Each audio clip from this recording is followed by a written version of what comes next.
안녕하세요. 서양 근세 철학사 수강생 여러분. 자, 오늘부터는 로크로 들어가도록 하겠습니다. 자, 좀 길게 다룰 건데요. 로크를 이제 인간지성론을 2번에 걸쳐서 다루고, 그 다음에 시민정부론을 이제 1시간 할애하도록 하겠습니다. 그러니까 로크만 가지고 이제 3번의 수업을 할 거예요. 오늘은 아주 짧게만 할게요.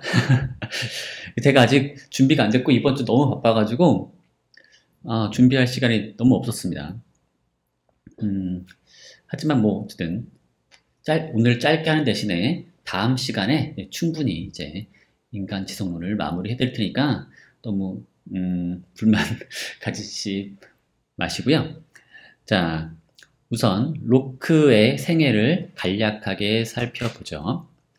로크는 1632년에 태어나서 1704년에 죽습니다. 자, 경험주의와 자유주의 사상의 토대를 마련한 것으로 이제 평가될 수가 있고요. 사실 홉스랑 많이 연결이 될 수가 있어요. 그러니까 홉스 역시 아주 모든 이제 사고의 근원은 경험이 있다라고 주장했고, 그 다음에 사회계약론을 주장했죠. 로크도 똑같아요. 모든 사고 또는 모든 관념은 경험으로부터, 감각으로부터 주어진다라고, 거기에 이제 거기서부터 출발한다라고 주장하고, 그 다음에 정부의 어떤 정당성, 국가의 정당성도 시민들의 계약에서 찾아야 된다라고 주장을 한 점에서 똑같이 경험주의와 사회계약론을 주장했죠. 그리고 둘 다 영국 사람이고요. 근데 그 결이 매우 다릅니다. 사실 홉스랑은 결이 달라요. 이제 홉스는 이제 왕당파였던 반면에 로크는 그와 정반대편 의회파에 속해 있다고 볼 수 있고요. 그 의회파가 나중에 이제 휘그당이라고 불리게 되고 왕당파는 토리당으로 이제 불리게 되는데, 이제 로크는 휘그당에 속했다고 볼 수 있습니다. 자, 이 사람 이제 1632년이니까 그 홉스보다는 훨씬 어립니다. 아주 어린 시절에 이제 아마 이미 나이가 든 홉스를 이제 봤을 텐데, 어쨌든 둘의 관계는 이제 글만 가지고는 명시적으로 홉스를 잘 언급하진 않지만, 자, 가만 보면은 홉스를 상당히 의식하고 있다는 걸 알 수가 있어요. 자, 이 사람은 옥스퍼드를 나왔고요. 홉스도 옥스퍼드 나오지 않았나요?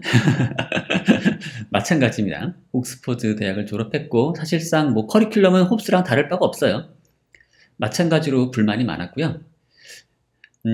졸업하고 나서 이제 의학과 자연 철학에 관심을 가졌고요.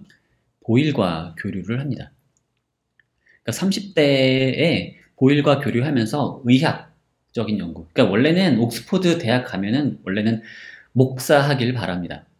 부모도 이제 젠트리 계급이었고, 약간 변호사도 하면서 뭐 지주도 하면서 지주로 땅을 가지고 돈을 벌고 그랬는데, 이제 자식을 잘 키워서 자식도 이제 목사가 되길 기대했지만, 로크는 옥스퍼드 대학 학사와 석사를 이제 받은 후에 이제 자기는 의사가 되겠다고 이제 그래서 의학 연구에 들어갑니다.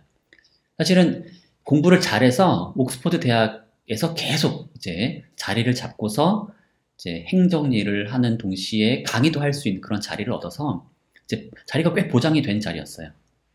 그러니까 학교에서 똑똑하니까 자리를 준 거였죠. 그래서 얘는 거기서 강의도 하면서 의학 공부도 하고 자연철학 공부도 하고 그랬던 거죠. 그리고 여기 나오는 보일이라고 하는 사람은 이제 로버트 보일이라고 하는 영국의 그 과학자고요. 실험가죠. 그래서 보일의 법칙 아시죠? 보일의 법칙. 바로 그 보일입니다. 그 보일과 친하게 지냈다고 하고요. 자, 그러던 와중에 그 애슐리 경이라고 있습니다. 애슐리 경이라고 하는 그 나중에 이제 셰프츠베리 백작이 되는 사람이 있는데요. 아주 귀족이에요, 귀족. 마치 홉스에게 누가 있어요? 홉스에게 무슨 가문이 있죠? 갑자기 그 가문 이름이 캐번디시 가문이 이제 있다면 로크에게는 셰프트베리 백작, 그러니까 애슐리 가문이 있습니다. 애슐리 가문이 있고요. 이 애슐리 가문의 원래 의사가 있었는데 그 의사가 원래 화학 실험을 이제 좋아했어요. 마찬가지로 로크도 화학 실험을 이제 하는 과정에서 둘이 이제 친분이 있어서 그 토마스라고 하는 애슐리 경의 의사의 이제 주선을 통해서 애슐리 경을 만나게 되는데 만나자마자 뭐 뜻이 마음이 잘 통했나 봐요. 그래서 그 백작이 이제 로크를 되게 좋아했어요. 그래서 로크를 의학 고문으로 이제 의학 고문으로 이제 임명을 했다고 해야 되나요? 그래서 일을 시키게 되고 심지어 애슐리 경이 이제 간이 아팠는데 거기서 수술을 로크에게 맡깁니다. 그리고 로크가 정말로 수술을 잘했어요. 저도 정확히 어떻게 했는지 잘 모르겠는데 수술을 잘해서 이제 그 애슐리 경이 로크를 뭐 자신의 생명의 은인처럼 여기게 되고요. 그러면서 아주 로크를 아주 애지중지하게 됩니다. 그러면서 애슐리 가문이 이제 로크가 좋아한다라고 하는 화학 실험을 위해서 이제 실험실도 만들어주고 그래서 거기서 화학 연구를 하면서 당시 이제 왕립학회라고 하는 게 만들어지거든요. 이 왕립학회라고 하는 게 왕을 위한 뭐가 아니라 이제 왕이 만든 어떤 단체인 거죠. 학회. 근데 학회라고 하는 건 오늘날의 학회는 뭐예요?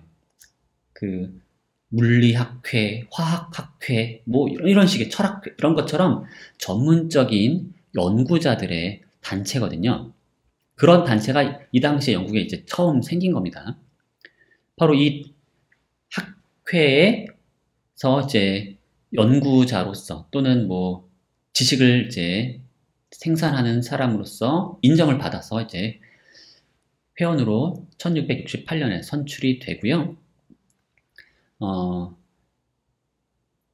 사실 보일도 마찬가지고 보일도 같은 이제 선상에 있다고 볼 수 있고요. 그리고 의사 면허는 1674년에 취득을 합니다. 사실은 막 그 전부터 막 수술하고 그랬는데 면허를 정식으로 취득한 건 1674년이고요. 근데 이제 면허를 취득해서 실제로 의사 일을 제대로 하진 못합니다. 왜냐면 너무 바빠요. 뭐 때문에 바쁘냐면 이제 애슐리 경에 여러 일을 떠안게 됩니다. 거의 뭐 비서가 돼서 이제 온갖 일을 다 해요. 그러던 와중에 이제 찰스 2세 살해 음모에 휘말립니다. 이제 찰스 2세가 이제 당시의 왕이었죠.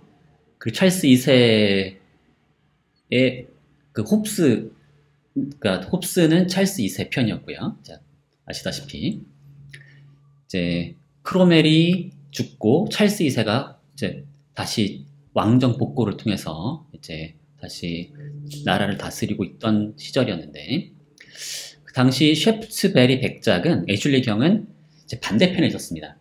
의회파에 서서 찰스 2세를 원래는 이제 몰아내려고 했어요. 나름 평화적인 방법으로 몰아내려고 했으나 그게 잘 안 돼요. 이제 실패하면서 셰프트베리 백작은 이제 일종의 뭐 내란 또는 뭐라고 해야 될까요? 어쨌든 반역 같은 이제 죄로 이제 몰려서 네덜란드로 망명을 할 수밖에 없었고요. 그리고 이제 1683년 경이 되면은 찰스 2세 살해 음모가 발각이 돼요. 근데 이게 셰프트베리 백작과 관련이 있다라고 하는 그런 이제 얘기가 돌았고, 로크도 거기에 관여했다라는 식의 얘기가 있습니다. 뭐 정확하진 않아요. 이게 분명치는 않습니다. 어쨌든 신변의 위협을 느껴서 홉스도 옛날에 신변의 위협을 느껴서 도망쳤듯이 로크도 네덜란드로 망명합니다. 그리고 그 시점에 이제 먼저 네덜란드로 망명해 있던 애슐리 경은 이제 사망을 하고요. 나이가 들어 사망을 하고 이제 로크는 이제 거기 가서 네덜란드에서 이제 책을 씁니다. 책을 열심히 써요. 물론 옛날부터 써오던 원고였고 옛날부터 관심을 가지고서 써오던 그런 원고였는데 그걸 이제 거기 가서 완성을 한 걸로 보이고요. 명예혁명 후에 이제 귀국을 합니다. 명예혁명이라고 하는 거는 이제 찰스 2세가 죽고 나서 이제 제임스 2세가 이제 왕이 오르는데 걔를 쫓아내고서 이제 힘없는 왕을 하나 앉힌 거예요. 그게 명예혁명입니다. 그래서 너는 이제 명분만 왕이고 이름만 왕이고 그냥 우리가 하라는 대로 해라고 의회가 실권을 장악하는 거죠. 그게 이제 명예혁명인데 그 이후에 이제 로크는 귀국을 하고 이제 여러 가지 일을 하다가 이제 1704년에 죽습니다.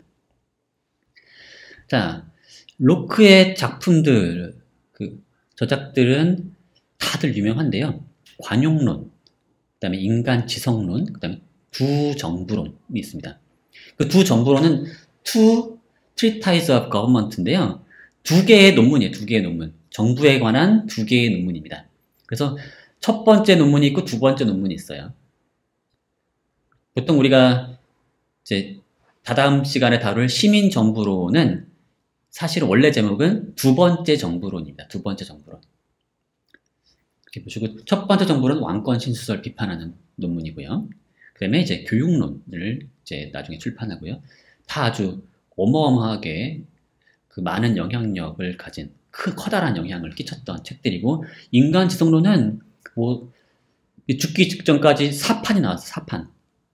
그리고 이게 몇 쇄에 걸쳐서 이제 출판이 되고 여러 개 국어로 이제 번역이 돼서 이제 유럽 전역에 이제 영향을 미치고요.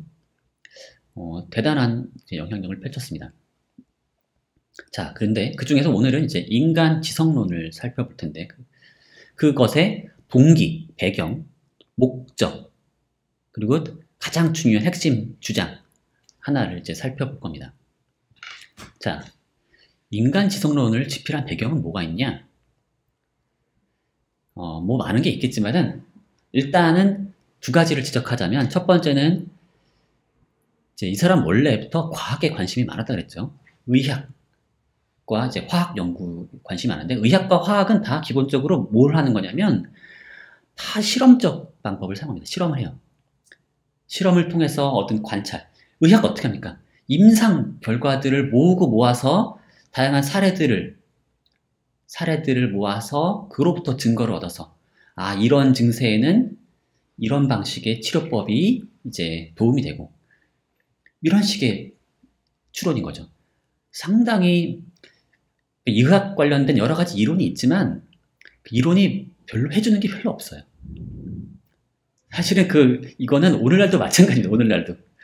오늘날 의학 연구 같은 경우에 그 생명체에 대한 이론이 있죠. 생명이 어떻게 작동하는지, 뭐 각각의 기관이 어떻게 작동하는지 이런 이론이 있지만 그것이 해주는 바는 상당히 제한적이에요.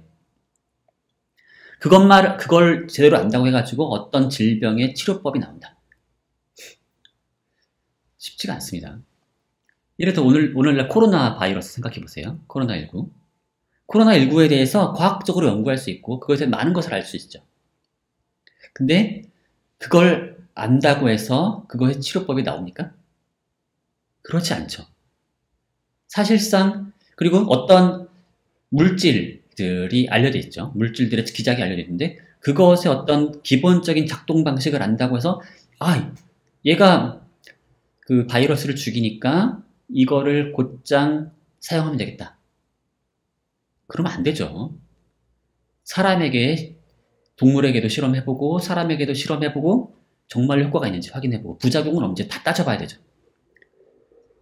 원리적으로는 효과가 있을 것 같지만 진짜 이것이 승인되기 위해선 수많은 꼼꼼한 검토 과정이 필요하죠. 뭘 통해서? 실험을 통해서 수많은 사례를 요구합니다. 실험과 균합이 필요한 거죠. 엄청나게 조심스러운 그런 과정이 필요한 거고요. 바로 이제 로크는 그런 일에 관심을 가졌고 그 일이 뭔가 이제 중요하면서 이것을 통해서 얻는 지식이 매우 이런 방법을 통해서 우리가 중요한 지식을 얻을 수 있고, 하지만 그 지식이라고 하는 게 이제 매우 독특하다라는 점을 인식했던 겁니다. 어떤 점에서 독특하냐면, 지식이 그렇게 확실하지가 않다는 거죠. 그래서 매우 조심스러워야 한다는 거. 그래서 틀릴 수 있다라고 하는 점. 자, 이런 점에 대해서 상당히 이제 예민한 감각을 가지게 됐던 거였고요. 다른 한편으로는 당시 과학혁명기에 이제 다른 한 축은 뭐였냐면 이제 기계적 철학, 연역적 방법, 수학적 방법 이런 거였죠. 특히 이제 데카르트를 중심으로 이러한 형태의 방법이 매우 강조가 됐었죠. 기계적 철학, 연역적 방법. 그렇죠? 그래서 이성을 통해서 제1원리를 얻은 후에, 그리고 똑같이 또 이성을 통해서 그 제1원리로부터 나머지 여러 가지 지식들을 몽땅 연역해낼 수 있다는 식의 생각. 특히 그 중에 한 가지 이제 얻은 귀결은 뭐였냐면 자연이 기계라는 생각. 그래서 어떤 특정한 기기가 작동하는 어떤 보편적인 법칙이 있고, 그걸 통해서 자연의 수많은 지식들을 다 알아낼 수 있다는 식의 생각. 자, 실제로 많은 성과가 있었죠.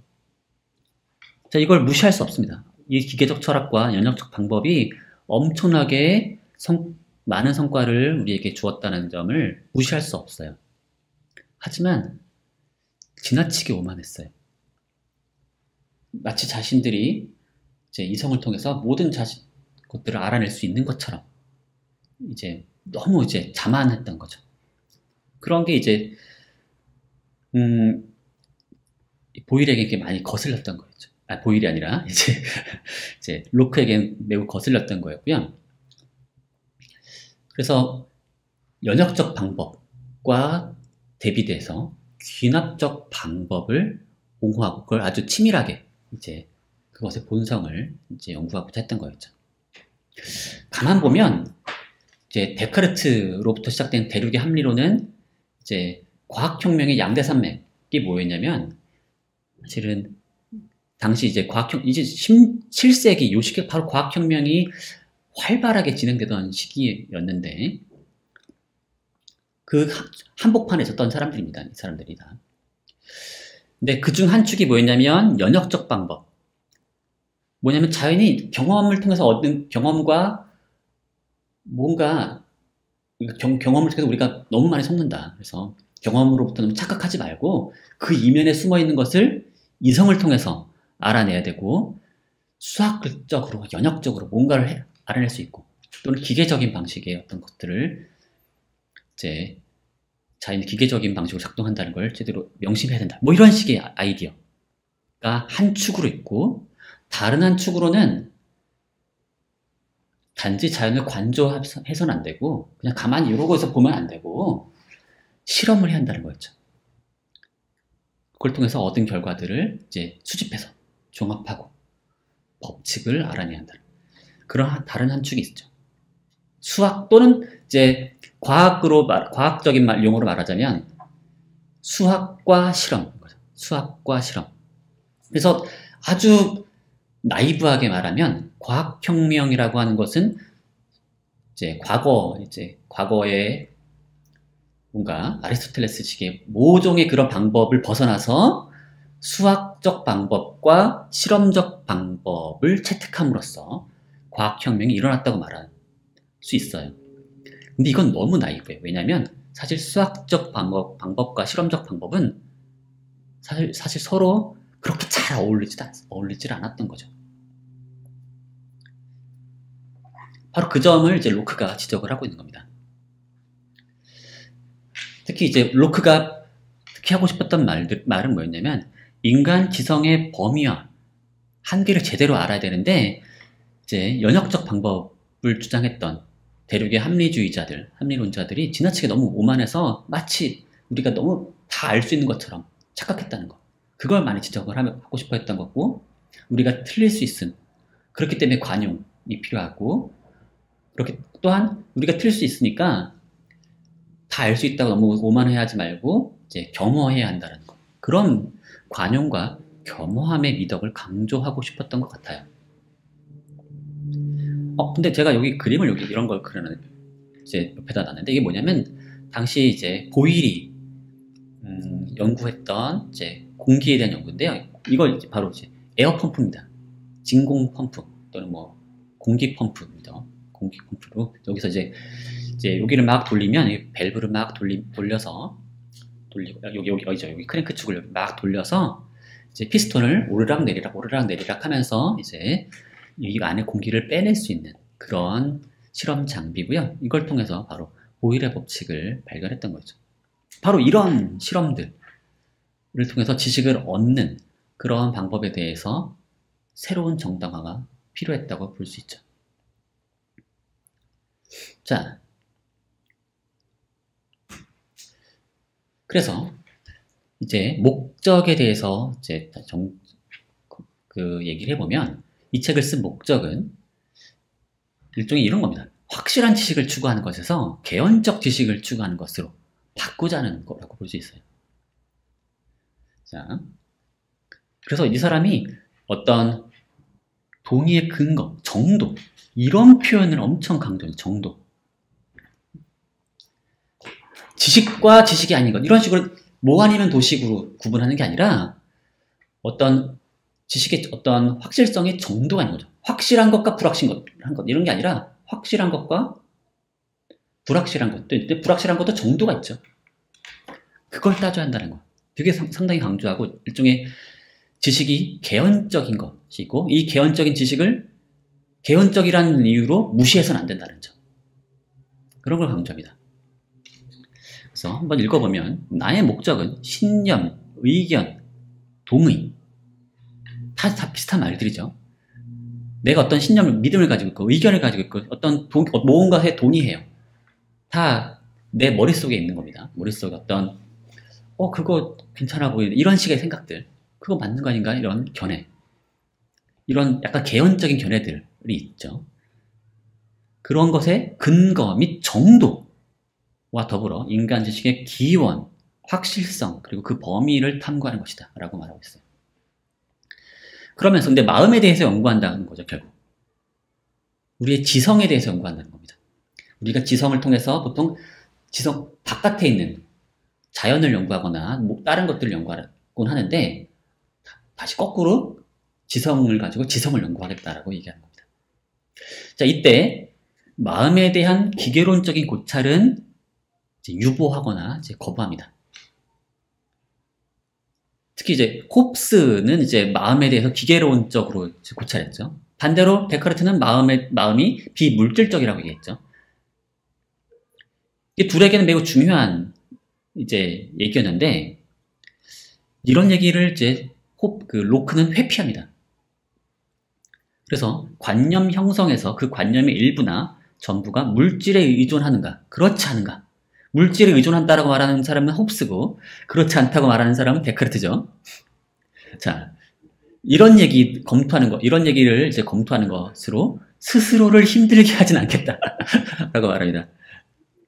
자, 여기서도 이 태도가 드러나는데 뭐냐면 로크는 이런 문제에 대해서 관심이 있지만 제 느낌에는 어쩌면 마음에 대해서 기계론적인 관점을 어쩌면 조금 가졌을 수도 있고 아닐 수도 있어요.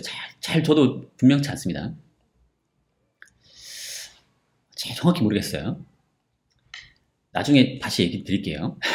더 읽어보고 잘 모르겠습니다. 어쨌든 근데 이 문제를 이렇다 저렇다라고 확실하게 얘기할 수가 없다는 겁니다. 근거가 부족해요. 너무 어려운 문제예요. 그러니까 이런 어려운 문제에 매달리면서 시간 낭비하지 않겠다는 겁니다. 우리가 해결할 수 없는 문제에 매달려서 뭐 하겠냐는 거죠. 그래서 이런 식의 문제, 마음이 물질인지 아니면 비물질적인 건지 이런 것에 대해서 검토하지 않겠다. 괜히 그건 시간 낭비만 초래할 뿐이다 라는 거죠. 바로 이런 태도가 사실 매우 중요한 이 사람의 문제의식입니다. 그래서 보편적 지식에 대한 지나친 열망에 대해서 경계하고 있는 거죠. 보통 이제 데카르트가 얘기했던 형이상학 그게 제일 철학이죠. 데카르트에게 제일 철학인데 그걸 뭐 어떻게 확실하게 알아냈다. 그걸로부터 시작해가지고 나머지 알아내겠다. 근데 그런 식의 열망, 너무 지나치다는 거죠. 그건 경계해야 될 태도라고 생각하는 거죠. 왜냐? 풀 수 없는 문제에 매달리느라 시간 낭비를 초래한다는 겁니다. 또한 이 보편적 지식, 제일 철학에 해당한다는 그런 얘기들에 대해서 A는 이렇다고 얘기하고 B는 이렇다고 각자 자기 얘기가 맞대요. 절대적으로 확실하대요. 서로 의견 대립이 있는데 서로 의견이 충돌하는데 각자가 다 자기께 확실히 맞다고 막 이제 강요하죠. 우겨요. 이런 식의 이제 의견 대립이 자꾸 만들어지면 오히려 뭐가 만들어져요? 의심이 증가하게 되고 회의주의를 초래하게 되죠. 자, 데카르트는 이 보편적 연역적 방법이라든가 이제 방법을 통해서 오히려 의견 충돌을 없애서 확실한 지식만을 추구해서 이제 회의주의를 극복하겠다고 말했지만 오히려 그런 식의 태도가 도리어 의견 충돌을 낳고 회의주의를 초래한다라고 하는 거죠. 왜? 풀 수 없는 문제, 입장을 우리가 완벽하게 가질 수 없는 문제에 대해서 입장을 가지겠다고 너무 지나치게 욕심을 부리다가 그런 문제를 일으킨다는 거죠. 그래서 우리는 어떻게 되느냐? 우리에게 주어진 지성에 만족하고 풀 수 없는 문제 자꾸 풀려고 하지 말고 이해할 수 없는 것은 이해할 수 없는 것으로 그냥 놔두라는 겁니다.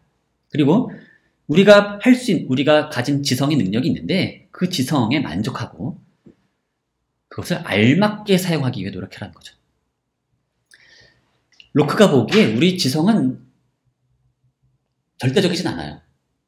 그래서 우리가 알고 싶은 모든 것을 다 알 수 있게 해주진 않습니다. 부족해요. 그렇지만 우리에게 필요한 만큼은 가지고 있어요. 우리가 사는데 또는 우리가 이제 올바른 어떤 삶을 살아가는 데 있어서 필요한 만큼은 지성을 가지고 있다라고 생각했어요. 그래서 만약에 근데 여기에 만족하지 않고 자꾸 이제 더 많은 것을 알고 싶다라고 이제 때를 부리는 건 이제 지나친 욕심이라는 겁니다. 그래서 그건 뭐와 같냐면 이제 우리는 지금 촛불을 가지고 있어요. 자그마한 촛불을 이렇게 가지고서 고아래서 이제 일을 해야 되는데 불평을 하는 거죠. 왜 나에게 왜 환한 횃불을 주지 않았냐고. 그래서 촛불 아래에서 일에 전념하지 않으려는 게으르고 버릇없는 하인이 이제 이렇게 말 환한 햇빛을 주지 않아서 나 일을 못하겠다 라고 불평을 하는 것과 같다는 거죠. 그런 식의 불평은 변명이 되지 않는다는 겁니다. 우리는 주어진 만큼의 우리가 가진 요 지성의 능력에 만족하고 그걸 알맞게 쓰는데 노력하자는 거죠. 그래서 이렇게 말합니다. 우리에게 제시될 수 있는 근거의 기초에서 우리가 모든 대상을 우리가 마음에 받아들이고 오직 개연성만을 가질 수 있는 곳에서 고압적이거나 과도하게 증명을 요구하지 않으며 확실성을 요구하지 않을 때 우리는 지성을 올바로 사용할 수 있다는 겁니다. 자, 여기서 이제 로크의 주장이 잘 드러나는 거죠. 그래서 첫 출발점이 뭐냐? 바로 본유적 원리는 없다는 겁니다. 당시 이제 유럽의 많은 그 철학자들이 이런 본유적 원리에 호소해서 이제 지식의 토대를 마련하고 싶어 했습니다. 그런 태도를 이제 합리주의라고 말할 수 있어요. 합리주의자, 데카르트 같은 합리주의자들 경우에 이런 태도를 가지고 있었죠. 뭔가 주어진 것이 있다는 거죠. 선천적으로 주어진 것이 있다. innate 하는 게 있어. innate. 타고난 것이 있다는 거죠. 타고난 관념이 있어요. 누가 줬어요, 그거를? 무한히 선하고, 무한히 지혜로운 신이 인간의 마음에 이제 뭐 실천적이거나 이론적인 문제 모두에서 지식의 기초를 이루는 그런 본유적 원리를 각인해 놓았다는 거죠. 어떤 다른 지식의 토대가 될 수 있는. 이게 있어야만 다른 지식들을 알아낼 수 있는 그런 원리를 이제 집어 넣어준 거죠. 각인해 놓은 거죠. 근데 로크는 이런 식의 본유주의는 독단이라는 거죠. 독단. 너무 독단적이에요. 그리고 이게 반계몽주의적이고 권위주의적이죠. 그래서 마치 사실은 자기가 어려서 배워가지고 어려서 배워서 당연한 것으로 의심하지 않게 된 그런 규칙이나 원리를 그런 사실은 특정한 전통의 산물인 거죠. 그 자기가 어디선가 배운 거죠. 배운 거예요. 어디서 배운 건데 그래서 자명한 것으로 이제 받아들이게 됐겠죠. 의심하지 않는 것으로. 그런 걸 마치 본유적인 것으로 둔갑시킴으로써 모든 사람에게 내장된 것으로 둔갑시킴으로써 뭘 차단해요? 그에 대한 의심을 차단하게 만들죠. 우리가 사실은 모든 것에 대해서 의심하고 비판적으로 고찰해야 될 텐데 사실 데카르트가 그런 얘기 했던 거죠. 원래 모든 것을 의심한 다음에 그럼에도 불구하고 의심할 수 없는 제1원리를 찾아서 시작하자고 했는데 그렇게 찾아낸 제1원리라고 하는 것 자체도 사실은 그건 역시 어떤 특정한 편견, 특정한 전통의 산물에 불과한 건데 그거를 본유적이라고 이름을 붙임으로써 그것에 대한 의심을 차단하기 위한 어떤 방패막으로 이제 사용하고 있다는 거죠.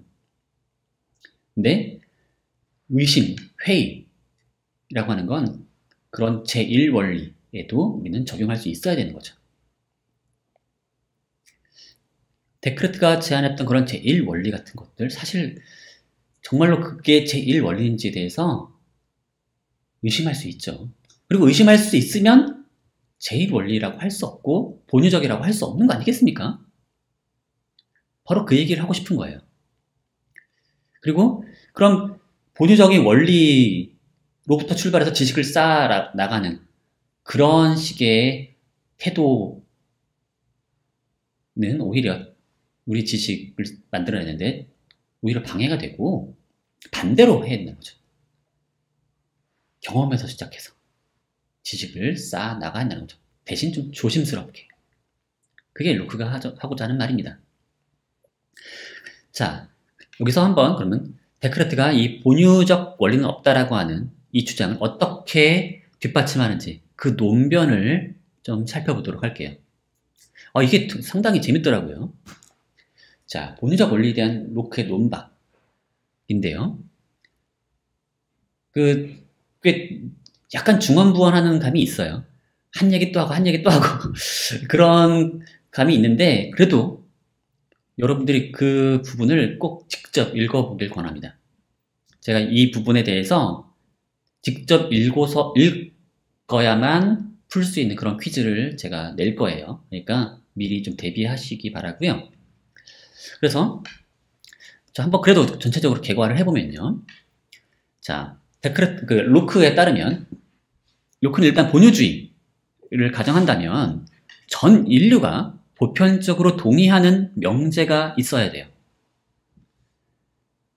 자, 본유적 원리가 있다고 주장하는 사람들은 그런 모든 사람들이 보편적으로 동의하는 명제가 있다고 주장합니다. 실제로.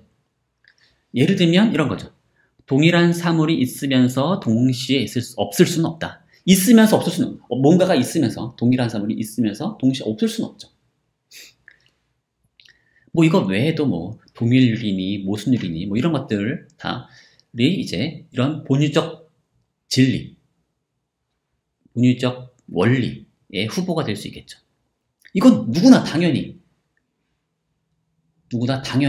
자명한 것으로 받아들여야 하는 그런 원리 아니겠냐라고 이제 얘기하겠죠. 물론 데카르트는 요 명제, 요 P, 제가 P라고 이름 붙일게요. 요 P 말고 다른 본유적 원리를 찾아서 그것으로부터 이제 세계의 지식을 이제 산출하려고 노력했죠. 근데 그것보다 더 의심의 소지가 없는 그런 명제죠, 요거는. 데카르트가 제안했던 제1원리보다도 더 의심의 소지가 없는 그런 명제처럼 보여요. 동일한 사물이 있으면서 동시에 없을 수는 없지 않겠냐. 이건 누구나 명백한 것으로 받아들여야겠죠. 자, 이에 대해서 로크는 두 가지 방식으로 이제 반박을 하는데요. 보편적 동의가 있다 하더라도, 자, 이런 명제에 대해서 보편적 동의가 있다고 치자. 하지만 그 동의는 이 명제가 마치 이제 모든 인류에게 각인되었기 때문에 동의된 것이 아니라 다른 방식으로 그 동의가 산출된 것일 수 있다라는 거죠. 그래서 그 동의가 얻어진 과정을 살펴보게 되면 그것의 본유성을 우리는 이제 의심하게 된다는 겁니다. 그건 잠시 뒤에 다시 얘기하게 되겠고요. 두 번째로, 애초에 그리고 전 인류가 보편적으로 동의하는 것은 하나도 없어요. 자, 본유주의에 따르면 모두가 동의하는 그런 명제가 있어야 하지만 모두가 동의하는 건 없어요. 예를 들어서 어린아이, 백치, 야만인. 자, 이 오늘날 이제 수업에서는 보통 사용하지 말아야 하는 그런 용어들을 로크는 막 사용하고 있는데, 자, 이런 사람들은 이 명제 피에 동의할 수 없을 거죠.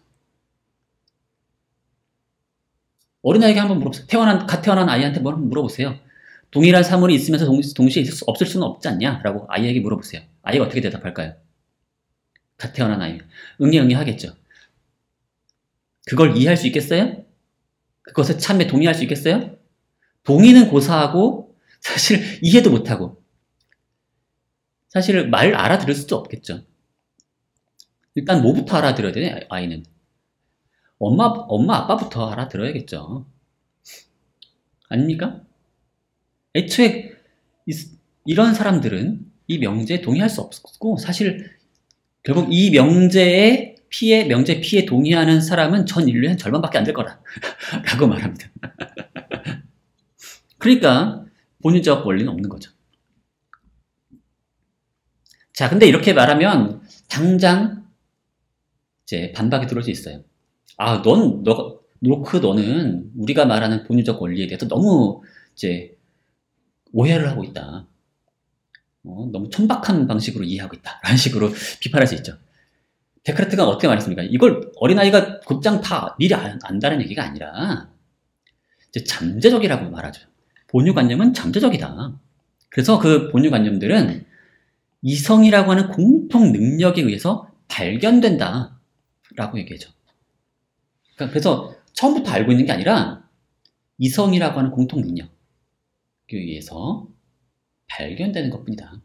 따라서 어린아이가 이 명제에 동의하지 못한다고 하는 것은 본유적 원리를 반박하는 논변이 될 수 없다라고 이제 얘기할 수 있겠죠. 네.